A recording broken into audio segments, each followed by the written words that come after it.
I have a smidge of marijuana down in Mexico. Bring it back here by Sunday night. I will pay you $100,000. Welcome, everybody, to What the Flick. Ben Mankiewicz, Alonso, Duralde, Christy, Lemire, Matt Atchity. We're beginning with a movie whose title I forgot 10 seconds ago. Perhaps that's a bad sign. It's not Meet the Millers, Matt. It's We're the Millers. We're the Millers. We're the Millers is the story of a character played by Jason Sudeikis, who is a drug dealer, small-time drug dealer, ends up losing a bunch of money to a drug kingpin, weirdly played by Ed Helms, who says that I'm not going to kill you as long as you go over the border and smuggle a bunch of weed into the States from Mexico. And Jason Sudeikis gets the idea that he's going to hire some lowlifes from around the city and be his family, and it's going to be an effort for Sudeikis to pass as normal. Let's watch the trailer. We just have to dress up like a squeaky clean all-American family. This is my son, Kenny Miller, and my lovely daughter, Casey? Jesus. This is not a smidge. You got me moving enough weed to kill Willie Nelson, man. I like the pitch. He sold it, didn't he? Yeah. You're so enthused. Well, but you actually like this movie. I did like it, although I can't help but think the critic from the New York Post said that watching Sudeikis cast in this role, like he looks like he stepped out of an LL Bean catalog. Like it's hard to believe that no one would think that he would have trouble passing for like preppy white bread middle America. Oh, right. They put him in a hoodie at the beginning, which means he's inherently threatening. They put him in a hoodie and he had really bad hair in the beginning. Like you need in the beginning, you just wanted to be like, look, I got it. You can be a little long, and we just need to. Also a telltale sign that he's untrustworthy. Clearly. I'm trying to think not Steve Buscemi because he's too old, but who would have been somebody who would have been a better cast person because they just look unsavory? Timothy Oliphant. Bingo.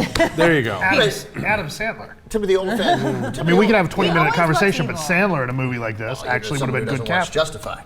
Timothy only had his. But he's hero. But his face is too good looking. But he was already a drug dealer in Go, so Right. you know. John Krasinski. If we're talking about office cast members. He's pretty main. He's too mainstream. Anyway, I like the concept that because he puts together the wardrobe, obviously, and the RV. He meets Thomas Lennon, who's an old college friend who has been, affected detrimentally by being a dad. Matrimony. So he's like put on weight and he's dressing like a total dork.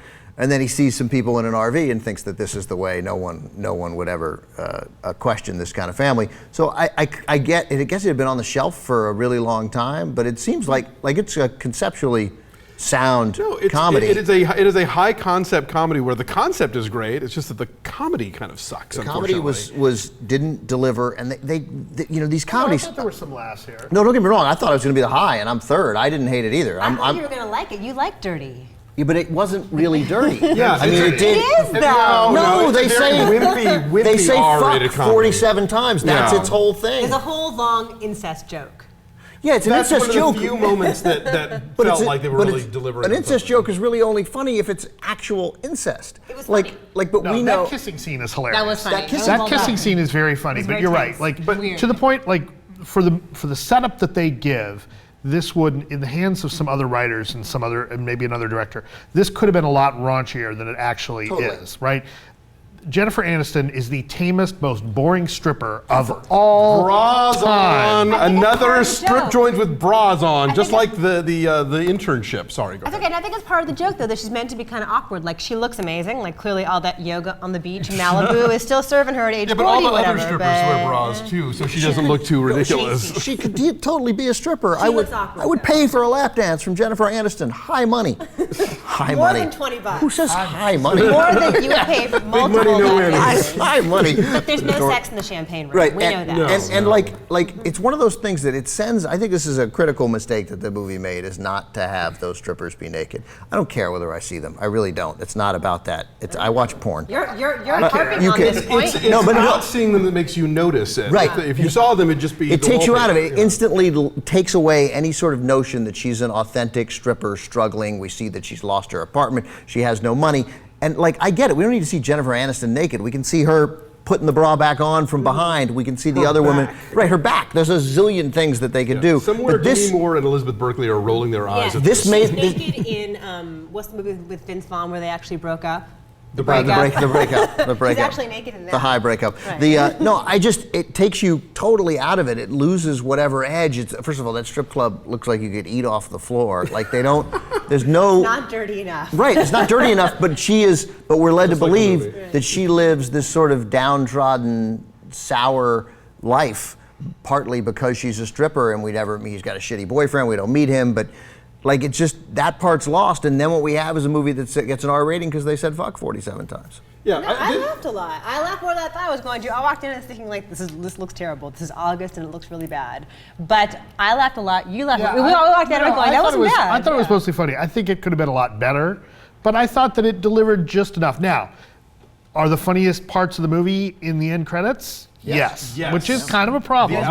There's one song choice that's very inspired. But yes. I still thought that there were enough laughs that I was like, okay. They are selling this thing like it's a Farrelly Brothers comedy, and it does not have the courage of its convictions. This is better than Farrelly Brothers comedy. Better than the most recent ones. Better than Hall Pass. The Three Stooges. Better than Hall Pass. I know. Okay, better than you are Three very Stooges. alone in your love of the Three Stooges. Well, I'm happy with that. Was funny. You guys backed me up on that. But no, you're right. Hall Pass was going to be, but Hall Pass didn't have the courage of its convictions either. This is the same problem. If you're going to make an R-rated comedy and it's going to be outrageous and kick out the jams, then kick out the fucking jams already, and don't give me strippers with bras on and these sort of half-assed, like sexual adjacent jokes that don't go anywhere. And there's a big play. I didn't like This Is the End as much as you guys did, but like there's a big space between kick out the jams of This Is the End and here. I mean, of which where The Hangover lives and where Old School lived, and where all these sort of movies that are,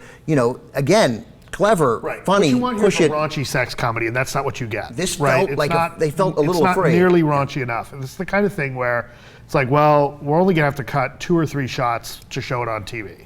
That's right. That's right. Right, and It's not so much raunch. It didn't feel harsh enough. It did not feel nearly edgy enough. It felt like the movie, that the script and the idea called for Jay Leno on David Letterman in 1984, and the end result is Jay Leno's monologue today, which whatever, every once a week is like, there's a couple of funny lines you laugh at, but not. The biggest example of this is the what's her name, who was playing the fake daughter, Emma Roberts. Like, that character's got nothing to do, and I think in another movie, that would have been a really weird, scary character, and they kind of don't do anything with her. But because she exists at all, we get the dopey, carny dude who becomes her stats boyfriend. He's pretty funny. But his outtakes are funnier than his stuff in the movie. Like, I think this guy probably improvs better than these other guys write. And again, I mean, I don't want to be the guy who's reviewing the movie they didn't make.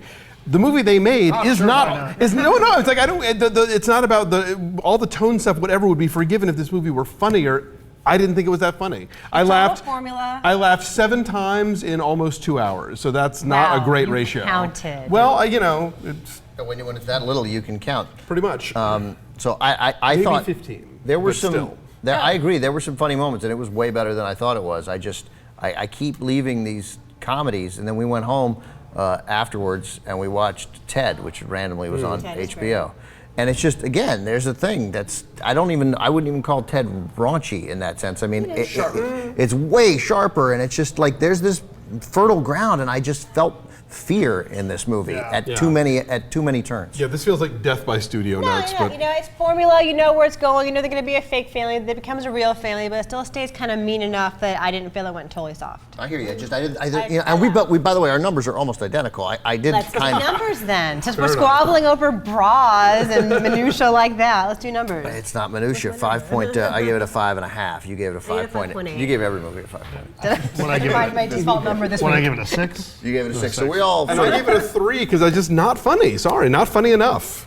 Alonso, you're the enemy of fun. Yeah, apparently, and I can live with that. And you ruined Lone Ranger. And single-handedly. And by the way, you're not going to be the Miller's gay friend now. Nope, sorry, Millers. That pulls it up to it leaves it at a 5.1, which feels about right. I think we can. Yeah, it's much lower than that. The tomato meter 34%. Most of the critics those of us that kind of liked it are in the minority. Most people thought it was terrible. All right, so there you go.